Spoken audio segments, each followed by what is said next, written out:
Episode start होता है और हम शाओफैन को देखते हैं जो अभी तक कल्टीवेशन प्रैक्टिस कर रहा था। जोयान उसके पास आती है और कहती है कि सबसे पहले बाय ने ऐसा किया था पर वो भी ज़्यादा समय तक कल्टीवेशन प्रैक्टिस नहीं कर पाई और मुझे ही ले लो, मैं भी अगर कल्टीवेशन करूँ तो इतनी ज़्यादा समय तक कल्टीवेशन नहीं कर पाती और हमें दोबारा कल्टीवेशन प्रैक्टिस करने के लिए पूरे एक दिन का रेस्ट बीच में चाहिए होता है। क्या इसने मुझसे झूठ कहा था कि इसने कभी भी पहले कल्टीवेशन प्रैक्टिस नहीं की? उसी समय हम शाओफैन को देखते हैं जो अपनी कल्टीवेशन प्रैक्टिस कर रहा था और फिर अपनी कल्टीवेशन प्रैक्टिस करना बंद कर देता है। तो रोयान खुद से कहती है कि अगर मैंने इतने ज़्यादा देर तक कल्टीवेशन प्रैक्टिस की होती तो मैं अब तक मारी जा चुकी होती। तो शाओफैन उससे कहता है क्या मैंने कुछ गलत करा? तो रोयान उससे कहती है नहीं, तुमने कुछ गलत नहीं किया, अब तुम कल आना और अपनी कल्टीवेशन प्रैक्टिस करना। फिर रोयान वहाँ से जाने लगती है। रोयान अपने मन में कहती है कि मैं इसे अपना मास्टर कहती हूँ पर मैं इससे ज़्यादा बेहतर हूँ। तभी शाओफैन अपने आप से कहता है कि मैंने कितनी ज़्यादा देर तक कल्टीवेशन प्रैक्टिस करी होगी। फिर वह वहाँ से जाने का सोचता है और खड़ा होने लगता है पर वह खड़े होने में भी असमर्थ था और वहीं पर गिर जाता है। वह इतनी ज़्यादा देर से कल्टीवेशन प्रैक्टिस कर रहा था कि अब वह खड़ा भी नहीं हो पा रहा था, वो चलने में भी असमर्थ था। तभी वह टैगोर उसे देखकर इडियट कहता है। तभी वहाँ पर रूह आता है, वो उससे कहता है तुम मुझसे जल्दी से माफ़ी मांगो। तो शाओफैन कहता है मैंने ऐसा क्या किया जो मैं तुमसे माफ़ी मांगूँ? तो रूह उससे कहता है अगर तुम ना होते तो रोयान मुझे इतना कुछ ना कहती और ना ही एल्डर्स आकर मुझे पनिशमेंट देते। तो शाओफैन कहता है ये कोई बात नहीं है और ना मैं रूह को नहीं ला रहा बल्कि रोयान मुझे यहाँ पर लेके आई है। वो फिर रूह उससे कहता है कि मुझे नहीं पता। तो शाओफैन कहता है मैं अभी अपने पैरों पर खड़ा तक नहीं हो पा रहा हूँ। तो रूह उसके देखकर कुछ सोचता है और फिर अपने मसल्स को छिटकाने लगता है। यह देख शाओफैन डरने लगता है।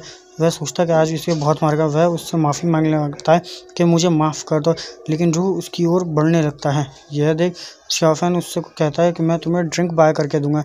यह सुन वह उसे अपने कंधों पर उठाकर बाहर ले जाने लगता है और उससे कहता है कि तुम्हें अपनी ट्रीट तो याद है ना कि तुम मुझे एक ड्रिंक बाय करके दोगे। शाओफैन कहता है मुझे याद है। तभी वहाँ पे रूह से एक लड़की टकराती है जिस पर बायहू कहता है कि कितनी क्यूट है और उससे कहता तुम्हें सॉरी कहने की कोई ज़रूरत नहीं है।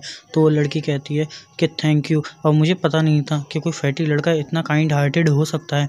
यह सुन बायहू बहुत ज़्यादा रोने लगता है, बच्चों की तरह नीचे ज़मीन पे रोने लगता है और शाओफैन से कहता है अब तुम्हें मुझे 50 युआन कॉइन देने होंगे, नहीं तो मैं तुम्हें बहुत मारूंगा। इस पर शाओफैन कहता है कि उसने सिर्फ मजाक किया था।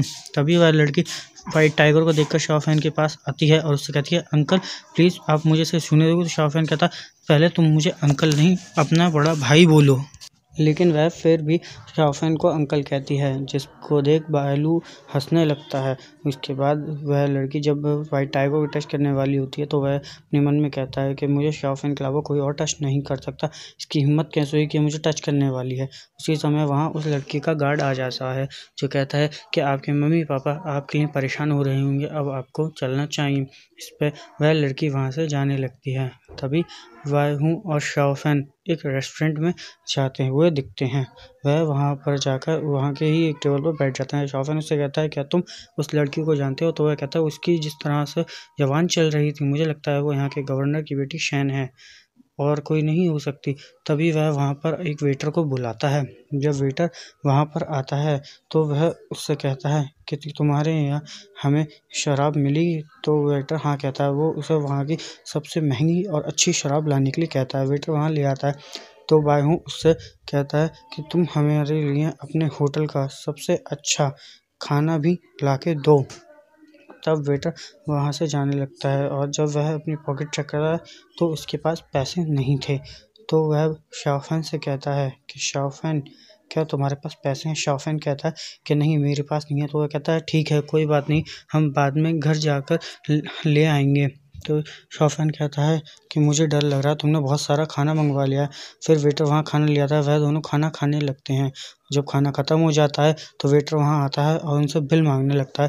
तो बायहू कहता है हमारे पास बिल के लिए पैसे नहीं हैं, हम अभी घर जाकर आपके लिए पैसे ले आएंगे। तो वेटर कहता है कि तुम्हें क्या लगता है कि तुम यहाँ से खाना खा के बिना पैसे दिए ही चले जाओगे? तभी वह वहाँ पर गार्ड्स को बुलाता है। गार्ड्स आ जाते हैं जिन्हें देख शाओफैन डरने लगता है और ये एपिसोड यहीं ख़त्म हो जाता है। गाइस ऐसी वीडियोस देखने के लिए हमारे चैनल को सब्सक्राइब और वीडियो को लाइक कर लें।